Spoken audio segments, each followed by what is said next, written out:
నమస్కారం ఘంటారావానికి స్వాగతం. ముందుగా ప్రధాన అంశాలు. ఇసుక మద్యం జోలికి వెళ్లొద్దని మరోసారి సీఎం హెచ్చరిక. ఉచిత విధానంలో లోపాలుంటే చెప్పాలని ఎమ్మెల్యేలకు సూచన.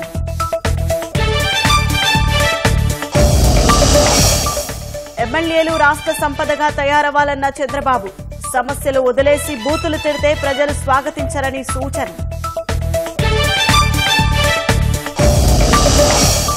ప్రతిపక్షాలు వారి కుటుంబ సభ్యులే లక్ష్యంగా అసభ్యకర పోస్టులు.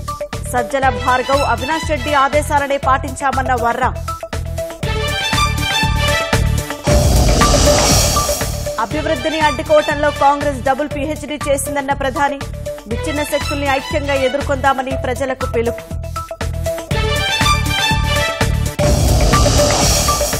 స్టార్లింక్ సహా మరే సంస్థకైనా లైసెన్స్ మంజూరుకు సిద్ధం. భారత్ నిబంధనలు పాటించాలని కేంద్రం స్పష్టీకరణ.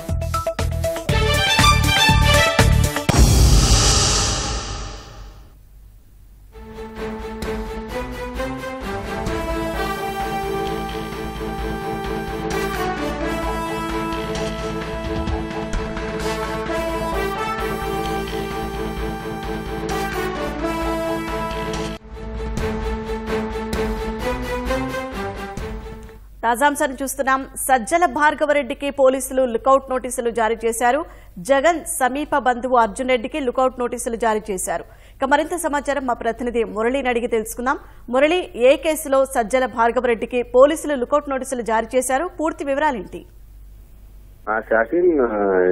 వైకాపా సోషల్ మీడియా సైకో పైన రాష్ట్ర ప్రభుత్వం యుద్ధం ప్రకటించిన నేపథ్యంలో ఆ సోషల్ మీడియాను అణిచివేయాలనేటువంటి ప్రధాన ఉద్దేశంతో ఈ రాష్ట్ర స్థాయిగా విశృంఖలంగా మారిపోయినటువంటి ఈ సోషల్ మీడియా కార్యకర్తలను వారు పెట్టేటువంటి పోస్టులను కట్టడి చేయడానికి రాష్ట్ర వ్యాప్తంగా పోలీస్ శాఖ కంకణం కట్టుకుని అందులో భాగంగానే ఈ వైకాపా సోషల్ మీడియా రాష్ట్ర స్థాయి బాధ్యతలు నిర్వహిస్తున్న సజ్జల రామకృష్ణారెడ్డి కుమారుడు సజ్జల భార్గవరెడ్డి పైన ఈ నెల 8వ తేదీన వైఎస్ఆర్ జిల్లా పులివెందుల పట్టణ పోలీస్ స్టేషన్ లో కేసు నమోదైంది.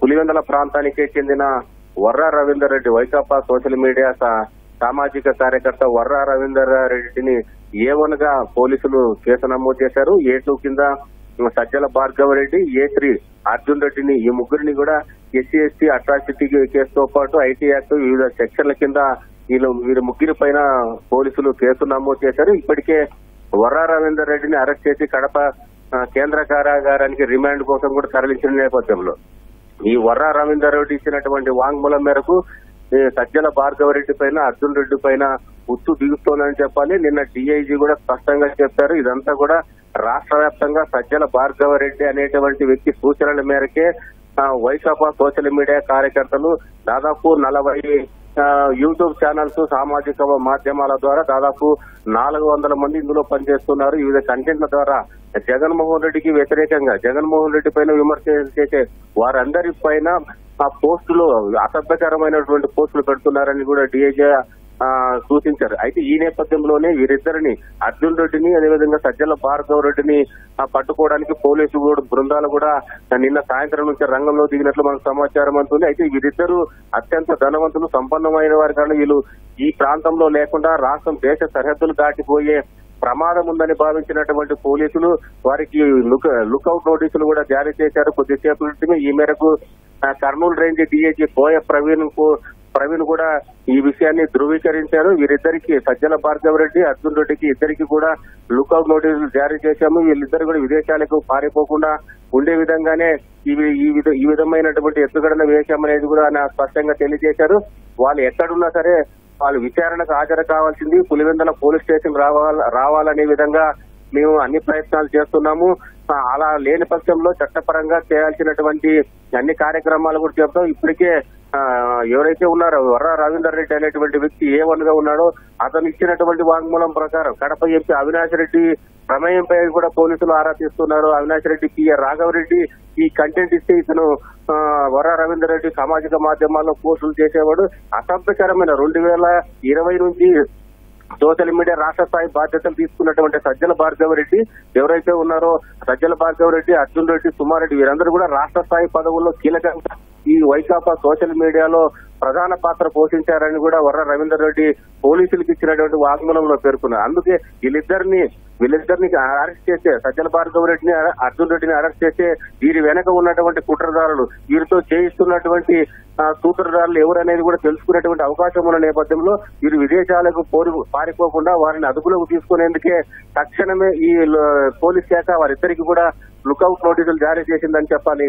షాహిన్, ధన్యవాదాలు మురళి.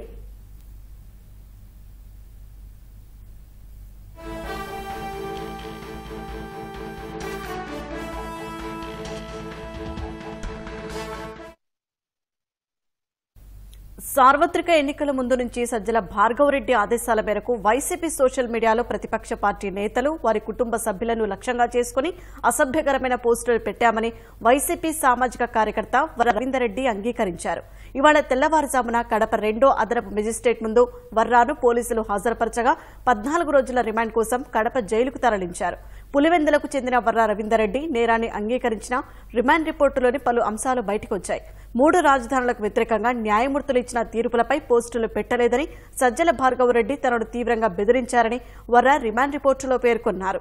ఆ రోజు నుంచి తన ఐడీ, పాస్వర్డ్ ఆయన వద్దే ఉంచుకున్నారన్నారు. 2023 జనవరిలో షర్మిల, సునీత విజయమ్మలపై అసభ్యకరమైన రీతిలో పోస్టులు పెట్టినందుకు వారు తమపై హైదరాబాద్లో కేసులు పెట్టారన్నారు. వీరిపై పోస్టులు పెట్టాలని కంటెంట్ ఇచ్చింది అవినాష్ రెడ్డి, పిఆర్ రాఘవరెడ్డి కాగా ఆ పోస్టులు ఎలా పెట్టాలనేది మాత్రం అవినాష్ రెడ్డి, రాఘవరెడ్డి పలుమార్లు చర్చించుకున్నారని తెలిపారు. 2023 సెప్టెంబర్లో పవన్ కళ్యాణ్ వారి కుటుంబ సభ్యులపై అసభ్యకరంగా పోస్టులు పెట్టినందుకు సిద్ధవటానికి చెందిన వెంకటాద్రి అనే వ్యక్తి పోస్టులు తొలగించాలన్నారు. 2 లక్షల రూపాయలు ఇస్తే తొలగిస్తారని బెదిరించి పంపారని వర్రా వాంగ్మూలంలో వెల్లడించారు. 2020 నుంచి ఐపాక్ టీం సూచనల మేరకు టీవీ ఛానల్స్ లో జగన్ కి వ్యతిరేకంగా మాట్లాడేవారిని లక్ష్యంగా చేసుకుని అసభ్యకరమైన పోస్టులు పెట్టేవారని తెలిపారు. వైఎస్సార్ జిల్లా social media convener Vivek Reddy సూచనల మేరకు జిల్లా వ్యాప్తంగా కన్వీనర్లు, కో కన్వీనర్లు పనిచేస్తున్నారని తెలిపారు. సోషల్ మీడియాలో పోస్టులు పెట్టినందుకు తనకు నెలకు 13,000 రూపాయలు అవినాష్ రెడ్డి పిఏ రాఘవరెడ్డి ఇచ్చేవారని వర్రా రవీందర్ రెడ్డి పోలీసు విచారణలో వెల్లడించారు.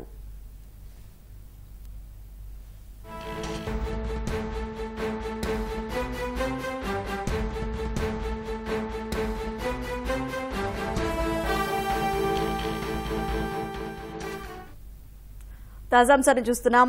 ఎమ్మెల్యేలు ఇసుక, మద్యం జోలికి వెళ్లవద్దని ఎన్డీఏ శాసనసభాపక్ష వేదికగా సీఎం చంద్రబాబు మరోసారి గట్టిగా హెచ్చరించారు. ఇసుక విధానం చదివి సక్రమంగా అమలు చేయాల్సిందేనని తేల్చెప్పారు. ఇక మరింత సమాచారం మా ప్రతినిధి కృష్ణ అడిగి తెలుసుకుందాం. కృష్ణ, ఎన్డీఏ శాసనసభాపక్ష సమావేశంలో ఎమ్మెల్యేలకు ముఖ్యమంత్రి చేసిన మార్గదర్శకాలేంటి? షాహీన్, ఏదైతే అసెంబ్లీ కమిటీ హాల్లో ముఖ్యమంత్రి చంద్రబాబు అధ్యక్షతన అటు 3 పార్టీల శాసనసభ పక్ష సమావేశం జరిగింది. ఏదైతే తెలుగుదేశం, అలాగే జనసేన, బీజేపీ పార్టీకి చెందిన ఎమ్మెల్యేలు, ఎమ్మెల్సీలు ఈ సమావేశంలో పాల్గొన్నారు. అలాగే ఈ సమావేశంలో ఆయా పార్టీల నేతలు కూడా పాల్గొనడం జరిగింది. ఏదైతే ముఖ్యమంత్రి చంద్రబాబుతో పాటు ఉప ముఖ్యమంత్రి పవన్ కళ్యాణ్, అలాగే బీజేపీ నుంచి విష్ణుకుమార్ రాజు కూడా ఈ సమావేశంలో పాల్గొన్నారు. మొత్తంగా చూస్తే 3 పార్టీలు కలిసి ఈ అసెంబ్లీ సమావేశాలు ఎలా నిర్వహించాలి, ఏంటి అన్న దాని మీద చర్చ జరిగింది. ఇందులో భాగంగా ఇసుక విధానం మీద ఒక సుదీర్ఘ చర్చ జరిగినట్లుగా తెలుస్తోంది. ఏదైతే ఉచిత ఇసుక విధానం సక్రమంగా లేదు అంటూ స్థానికంగా తనకున్న సమస్యను చీరాల ఎమ్మెల్యే కొండయ్య లేవనెత్తారు. అయితే ముఖ్యమంత్రి చంద్రబాబు ఇసుక విధానంలో లోపాలు అసలు ఉన్నాయని చెప్పే ముందు ఆ విధానం సమగ్రంగా చదివావా అంటూ తిరిగి ఎమ్మెల్యేని ప్రశ్నించడం జరిగింది. పూర్తిగా ఇసుక విధానం చదవకుండా, దాన్ని అర్థం చేసుకోకుండా ఇష్టం వచ్చినట్లు ఎవరో వ్యతిరేక మాటలు మాట్లాడొద్దని చెప్పి కూడా ఆయన గట్టిగా చెప్పారు.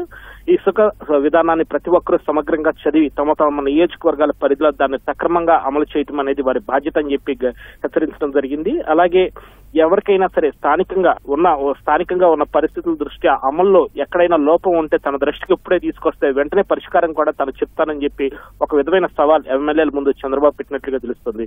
అలాగే ఈ సమావేశంలో ప్రధానంగా పర్యాటక రంగం గురించి సుదీర్ఘ చర్చ జరిగింది. ఏదైతే రాష్ట్రానికి వస్తున్న పెట్టుబడుల గురించి నిన్న టాటా గ్రూప్ సంస్థల చైర్మన్ కలవడంతో పాటు అలాగే నేడు రిలయన్స్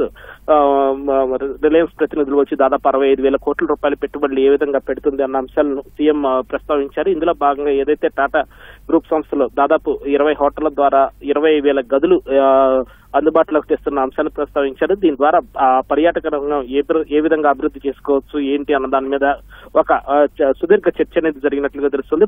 ప్రతి నియోజకవర్గంలో ఉన్న అందుబాటులో ఉన్న అంశాలకు తగ్గట్లుగా పర్యాటక రంగాన్ని ఏ విధంగా అభివృద్ధి చేస్తే ఎలాంటి అవకాశాలు ఉంటాయి అన్న దాని మీద కూడా చర్చించారు. ప్రతి నియోజకవర్గంలోనూ పర్యాటక రంగ అభివృద్ధి ద్వారా తక్కువ ఖర్చుతో ఎక్కువ లాభాలు వచ్చే అవకాశాలు ఉంటాయని, అలాగే ఉద్యోగ అవకాశాలు కూడా కల్పించే అవకాశం ఉంటుందని కూడా చర్చ జరిగింది. ఈ సందర్భంగానే పవన్ కళ్యాణ్ కూడా ప్రస్తావిస్తూ ఏదైతే ఎన్నికల ముందు తమ వర్క్ ఫ్రం హోమ్ అలాగే పార్ట్ టైం జాబుల గురించి అంశాన్ని యువత దగ్గర ప్రస్తావించారు. ఆ దిశగా కూడా చర్యలు ఉంటే బాగుంటాయి అని చెప్పి ఒక సలహా ఇచ్చారు. ఇందులో దీనికి సీఎం కూడా సమాధానంగా పర్యాటక రంగం సమగ్ర అభివృద్ధి ద్వారా ఇవన్నీ సాధ్యమవుతాయని చెప్పి వివరించారు. ఈ పర్యాటక రంగం అభివృద్ధి ద్వారా ఎక్కువ ఉద్యోగాలు లభించే అవకాశం కూడా ఉంటుందని చెప్పి ఆయన తెలపడం జరిగింది. అలాగే టాటా గ్రూప్ సంస్థలు ఏదైతే 20,000 గదులు అందుబాటులోకి తీసుకొస్తాయి, ఇలా వాటన్నిటిని అందుబాటులోకి తీసుకొచ్చి వాటిని పర్యాటక రంగంగా ఏ విధంగా అభివృద్ధి చేసుకోవాలి ఏంటి అన్న దాని మీద కూడా ఎమ్మెల్యేలు బాధ్యత తీసుకుని ఆయా తమ నియోజకవర్గాల్లో ఎలాంటి అవకాశాలు ఉన్నాయి ఏంటి అన్నది స్టడీ చేసి సమగ్ర సూచనలు కూడా ఇవ్వాలని చెప్పి సూచించారు. అప్పుడు పవన్ కళ్యాణ్ కూడా దీనికి స్పందిస్తే ఇలాంటి విజనరీ ఆలోచనలు అమలు చేసేందుకు తాము ఎంతో గర్వంగా ఫీల్ అవుతారని కూడా చెప్పడం జరిగింది. అలాగే మద్యం అంశం మీద కూడా చర్చ జరిగినట్లుగా తెలుస్తుంది. ఏదైతే ఇసుకతో పాటు మద్యం విధానానికి సంబంధించి కూడా మద్యం విధానంలో కూడా ఎక్కువ జోక్యం చేసుకోవద్దంటూ కూడా ఎమ్మెల్యేలకు ఆయన హితబోధ చేసినట్లుగా తెలుస్తుంది.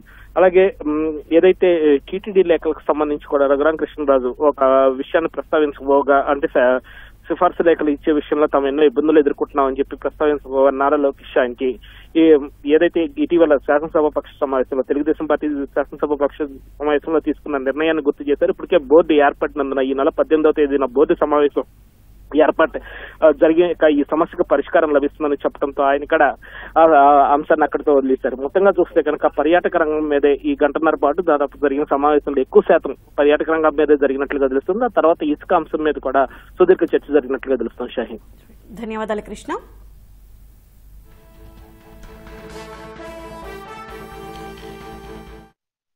జగన్ సహా వైసీపీ ఎమ్మెల్యేలు అసెంబ్లీకి వెళ్లకపోవడాన్ని పీసీసీ అధ్యక్షురాలు షర్మిల మరోసారి తప్పుపట్టారు. ప్రతిపక్ష హోదా ఇవ్వట్లేదు, మైకు ఇవ్వరని చెబుతూ మారాన్ చేస్తున్నారన్నారు. ప్రతిపక్ష హోదా ఇవ్వకపోవడం మీ స్వయంకృత అపరాధమే కదా అని విమర్శించారు. అసెంబ్లీకి వెళ్లే ధైర్యం జగన్ కు లేదా అని ప్రశ్నించారు. ఎమ్మెల్యేగా గెలిపిస్తే శాసనసభకు వెళ్లకుండా జగన్ ప్రజలకు వెన్నుపోటు పొడిచారని అన్నారు. అసెంబ్లీకి వెళ్లకుంటే రాజీనామా చేయాలని డిమాండ్ చేశారు. వైసీపీ ఎమ్మెల్యేలంతా అసెంబ్లీకి వెళ్లాలని కాంగ్రెస్ తరపున లేఖ రాసినట్లు తెలిపారు. అసెంబ్లీకి వెళ్ళను, నాకు ప్రతిపక్ష హోదా ఇవ్వకపోతే నాకు మైక్ ఇవ్వరు, నన్ను మాట్లాడనివ్వరు అని చెప్తున్నారు. అయ్యా, నీకు ఎందుకు ఇవ్వటం లేదు ప్రతిపక్ష హోదా?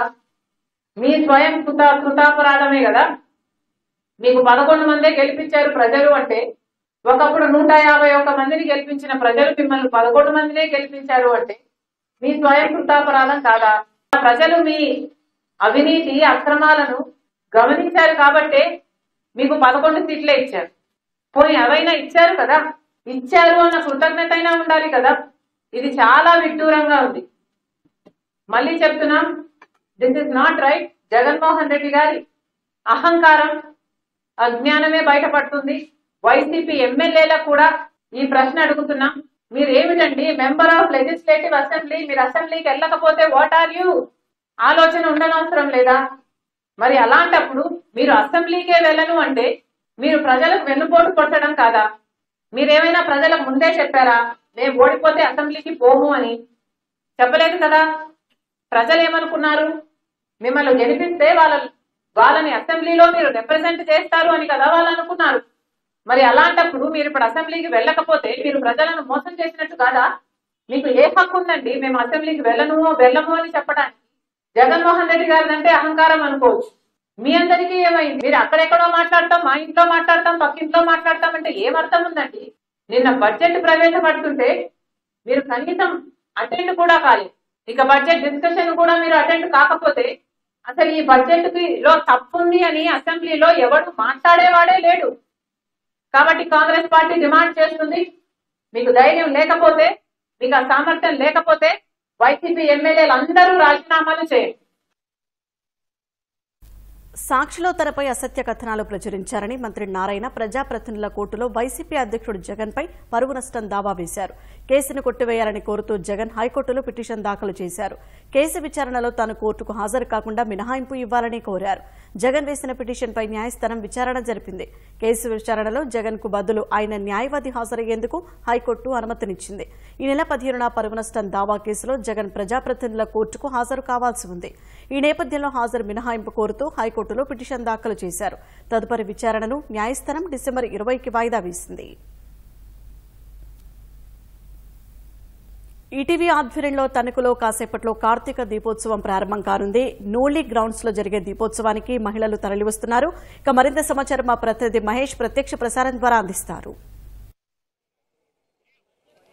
దసరా దీపావళి పండుగలు పూర్తయ్యాయి. ప్రస్తుతం తెలుగువారు అలాగే ముఖ్యంగా హిందువులు అత్యంత పవిత్రంగా భావించే కార్తీక మాసం ప్రస్తుతం కొనసాగుతూ ఉంది. తెలుగు సంవత్సరాదిలో 8వ నెలగా వచ్చే ఈ కార్తీక మాసాన్ని హిందువులు ఎంతో పవిత్రంగా భావిస్తూ ఉంటారు. ఈ నెల రోజుల పాటు కూడా ముఖ్యంగా పరమశివుని ఆరాధించేందుకు మహిళలు అలాగే చాలా భక్తిభావంతో ఉంటారు. ఉదయం చన్నీల స్నానం చేసి అలాగే స్నానాది కార్యక్రమాల అనంతరం భక్తిభావంతో పూజలు చేసి శివాలయాలకి అలాగే మరోవైపు వైష్ణవాలయాలకు కూడా వాళ్ళందరూ పొద్దున్నే ఆలయాలకు చేరుకుని ప్రత్యేక పూజలు చేస్తారు. ఈ మాసం అంతా కూడా పరమశివుని అభిషేకాలు అలాగే ప్రత్యేకమైన పూజలు నోములు వ్రతాలతో కొలవడం ద్వారా వాళ్ళందరూ కూడా మంచి జరుగుతుంది అలాగే మోక్షం కలుగుతుందని కూడా భావిస్తుంటారు. అలాగే ఈ నెల రోజుల పాటు కూడా ముఖ్యమైనటువంటి ఈ కార్యక్రమాలన్నీ చేస్తూ ఉంటారు.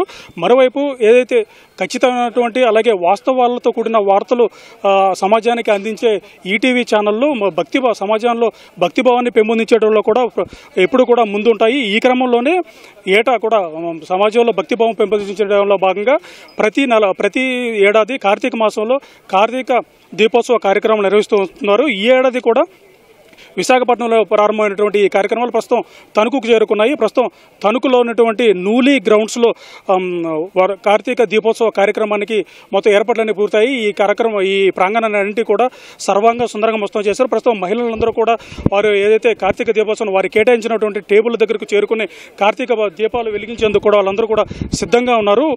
ఏదైతే ప్రతి సంవత్సరం జరుగుతున్నటువంటి కార్యక్రమంలో భాగంగానే ఈ సంవత్సరం కూడా ఈటీవీ ఛానల్లో సామాజిక బాధ్యత అలాగే సమాజంలో ఉండే భక్తిభావాన్ని పెంపొందించడం కోసం ఈ కార్యక్రమాన్ని ఏటా జరుపుతూ వస్తూ ఉన్నారు. ఈ క్రమంలోనే తణుకులో నివసిస్తున్నటువంటి ఈ ప్రాంగణం అంతా కూడా సర్వాంగ సుందరంగా వేదికను కూడా అలంకరించారు. ఒక భక్తిభావం ఉట్టిపడేలా అంటే మహిళలు ఒక ఆలయానికి వెళ్తే ఒక దేవాలయానికి వెళ్తే ఎలాంటి వాతావరణం ఉంటుందో అలాంటి వాతావరణం ఇక్కడ ప్రతిబింబించేలాగా కూడా ముఖ్యంగా ప్రత్యేకమైనటువంటి వేదికను కూడా ఏర్పాటు చేసి మహిళలందరికీ కూడా పూర్తి ఉచితంగా ఏవైతే కార్తీక దీపోత్సవానికి వచ్చినటువంటి మహిళలందరూ కూడా కావలసినటువంటి కిట్లను దీపారాధనకు సంబంధించినటువంటి కిట్లు అన్నింటినీ కూడా పూర్తి ఉచితంగా అందించారు. వాళ్ళందరికీ కూడా సాయంత్రం 6 గంటల నుంచి 8 గంటల వరకు కూడా పూర్తిగా ఎవరైతే ప్రత్యేక వేద పండితులు ఉంటారో అలాగే వాళ్ళ వేద మంత్రోచ్చారణల మధ్య వాళ్ళందరూ కూడా ఈ సామూహికంగా అయితే ఈ కార్తీక దీపోత్సవం అనే కార్యక్రమాన్ని అయితే నిర్వహిస్తూ ఉంటారు. అలాగే వేద పండితులు చెప్తున్నటువంటి వైదిక కార్యక్రమాలన్నీ కూడా వాళ్ళ ఆదేశానుసారం వాళ్ళ అనుచరులను తూచా తప్పకుండా పాటిస్తూ వీళ్ళందరూ మహిళలందరూ కూడా కొద్దిసేపట్లో మరికొన్ని క్షణాల్లోనే ఈ కార్యక్రమం ప్రత్యక్ష ప్రసారం ద్వారా అలాగే ఈటీవీ ఛానళ్లలో కూడా ప్రత్యక్ష ప్రసారం ద్వారా వీళ్ళందరూ రాష్ట్రం అంతా కూడా ప్రత్యేకంగా కలిగించవచ్చు. ప్రత్యక్షంగా ఇక్కడ పాల్గొని ఏదైతే వేదికలో గ్రౌండ్లో ఏదైతే సిద్ధం చేశారో ఈ గ్రౌండ్లో పాల్గొన్నటువంటి మహిళలందరూ కూడా ఉచితంగా పాసులు కేటాయించారు. ఈ పాసులు తీసుకున్న మహిళలందరూ కూడా ముందస్తుగానే అంటే కార్యక్రమానికి ముందస్తుగానే ఈ గ్రౌండ్ అందరికీ చేరుకుని వాళ్ళందరూ కూడా కార్యక్రమానికి పూర్తి సంసిద్ధతో ఉన్నారు. ఒక సమాజంలో భక్తిభావాన్ని పెంపొందించిన లక్ష్యంగా కూడా ఈటీవీ ఛానల్లో ఈ గత కొన్ని సంవత్సరాలుగా ఈ కార్యక్రమాన్ని కొనసాగుతూ వస్తున్నాయి.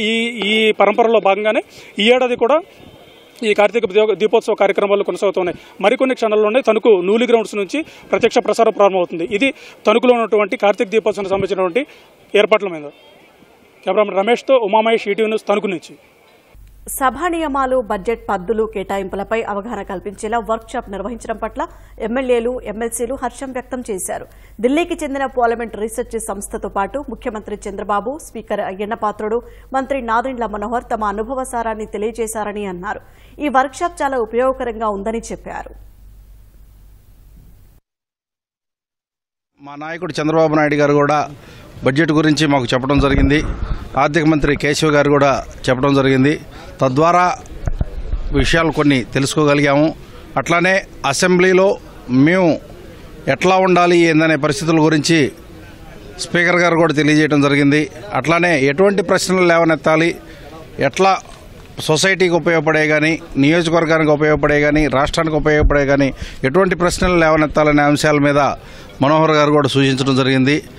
మొత్తం మీద ఈ యొక్క సదస్సు అనేది మాలాంటి కొత్త వారికి ఉపయోగపడిందని నేను తెలియజేస్తున్నాను. నాయకులు ఎవరైతే ఉన్నారో వాళ్ళందరినీ కూడా పూర్తి స్థాయిలో అన్ని అంశాల్లో శిక్షణనిచ్చి ప్రజాక్షేత్రంలో పనిచేసే విధంగా చేసే దాంట్లో చంద్రబాబు నాయుడు గారు ఎప్పుడూ ముందుంటారు. దాంట్లో భాగంగా ఈసారి కొత్తగా 84 మంది ఎమ్మెల్యేలు అయితేనే అలాగే 6 ఎమ్మెల్సీలు కూడా తెలుగుదేశం పార్టీ తరఫున కొత్తగా ఎన్నికైన వాళ్ళు ఉన్నారు. వీళ్ళందరికీ కూడా బడ్జెట్ సమావేశాల గురించి, సభ నిర్వహణ గురించి, సభలో ప్రశ్నలు అడిగే పద్ధతుల గురించి, ప్రశ్నలు వచ్చే విధానాల గురించి అవగాహన కల్పించాలనే ఉద్దేశంతో ఈరోజు ఈ శిక్షణా కార్యక్రమాన్ని ఏర్పాటు చేయడం జరిగింది.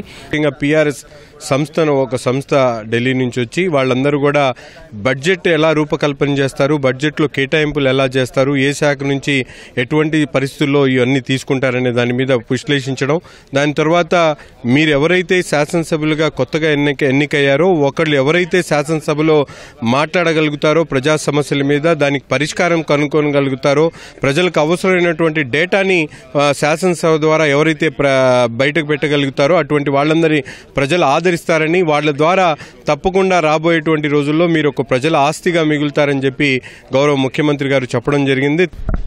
చంద్రబాబు నాయుడు గారు దాదాపు ప్రతి సమావేశంలో సభ్యులకి ఇచ్చే సలహా ఏంటంటే, ఏం చేస్తే ఒక నాయకుడిగా ఎదిగే అవకాశాలు ఉంటాయి, మళ్ళీ మళ్ళీ గెలవాలంటే ఒక నాయకుడు ఏం చేయాలి, తర్వాత ఈ వచ్చిన అవకాశాన్ని ఎలా ఉపయోగించుకోవాలి, ఇదే అంశాల మీద మళ్ళీ ఈరోజు ఒక అద్భుతమైన మెంటర్ లాగా చంద్రబాబు నాయుడు గారు ఈరోజు కార్యక్రమంలో ప్రారంభం నుంచి చివరి వరకు ఉన్నారు. కాబట్టి కొత్తగా ఎన్నికైన సభ్యులకి శాసనసభ వ్యవహారాలకు సంబంధించి ఒక ప్రాథమిక అవగాహన కోసం ఈరోజు కార్యక్రమం అద్భుతంగా ఉపయోగపడుతుందని నేను తెలియజేస్తాను. శాసనసభ్యులు విధి ఏంటో చెప్పారు ఆయన. అలాగే ఎలా ఉండాలి, కొత్తగా శాసనసభ్యులు రూల్ పొజిషన్స్ ఎలా ఉంటాయి, బడ్జెట్ మీద ఎలా ప్రిపేర్ అవ్వాలి, లేకపోతే విధి విధానాలు ఏంటి, లెజిస్లేటివ్ అఫైర్స్ ఎలా ఉంటాయి అనేది నేర్చుకోమని చెప్పారు. అలాగే ప్రతిపక్ష పార్టీ రావటం రాకపోవడం అనేది సెకండరీ క్వశ్చన్. మన కాన్స్టిట్యున్సీ నుంచి మన రిప్రజెంటేటివ్స్గా ఎన్నుకున్న కాన్స్టిట్యున్సీ ప్రజల సమస్యల్ని ఎలుగెత్తి చాటే వేదిక అసెంబ్లీ, అలాగే ప్రజా సమస్యల పరిష్కారానికి వేదిక అసెంబ్లీ.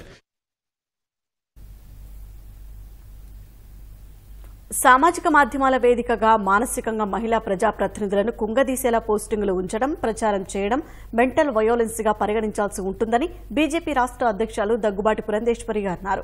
సిడ్నీలో ఇటీవల జరిగిన కామన్వెల్త్ సమావేశంలో భారత ప్రతినిధిగా పాల్గొనడం ఆనందంగా ఉందని తెలిపారు. కామన్వెల్త్ సమావేశాల్లో మహిళల అసమానత్వం, మహిళా ప్రజాప్రతినిధుల పట్ల దురాచారాలు, ఇతర అంశాలపై చర్చించామని చెప్పారు. ఎప్పటికప్పుడు మహిళా ప్రజాప్రతినిధులతో చర్చిస్తూ సమస్యల పరిష్కారానికి వీలుగా శిక్షణ తరగతులు నిర్వహించి వారిలో ఆత్మస్థైర్యాన్ని నింపేలా చూడాల్సి ఉందన్నారు. మహిళల పట్ల జరుగుతున్నటువంటి, అంటే మహిళా ప్రజాప్రతినిధుల పట్ల జరుగుతున్నటువంటి దురాచారాలు, అదేవిధంగా వారి మీద వైలెన్స్ ఏదైతే ఉంటుందో, వైలెన్స్ అనేది కేవలం భౌతికంగా వారిని అటాక్ చేయటమో, లేకపోతే వారిని ఇబ్బంది పెట్టడం, లేకపోతే దెబ్బతీయటం కాకుండా సోషల్ మీడియాలో ఏవైతే వార్తలు వస్తాయో, అంటే మానసికంగా మహిళా ప్రజాప్రతినిధుల్ని కుంగదేసే విషయాలు ఏవైనా సరే దాన్ని కూడా మెంటల్ వైలెన్స్ కింద తీసుకోవడం, పరిగణించడం జరుగుతుంది.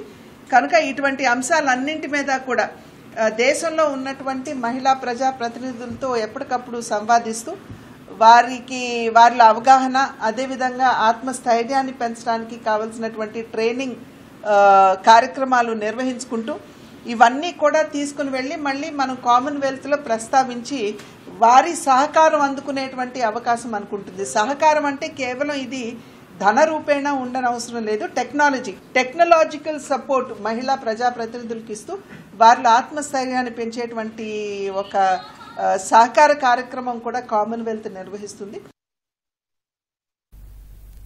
ఇటీవల ప్రకటించిన 6 కార్పొరేషన్లకు ప్రభుత్వం డైరెక్టర్లను నియమించింది. ఒక్కో కార్పొరేషన్కు 15 మంది డైరెక్టర్ల చొప్పున 90 మందిని నియమించింది. కురుబ, కళింగ, వన్యకుల, ఆర్యవైశ్య, శెట్టి బలిజ, అగ్నికుల క్షత్రియ కార్పొరేషన్లకు డైరెక్టర్లను నియమించారు. ప్రతి కార్పొరేషన్లో 2 జనసేన నేతలకు, 1 బీజేపీ నేతకు డైరెక్టర్లుగా అవకాశం కల్పించారు.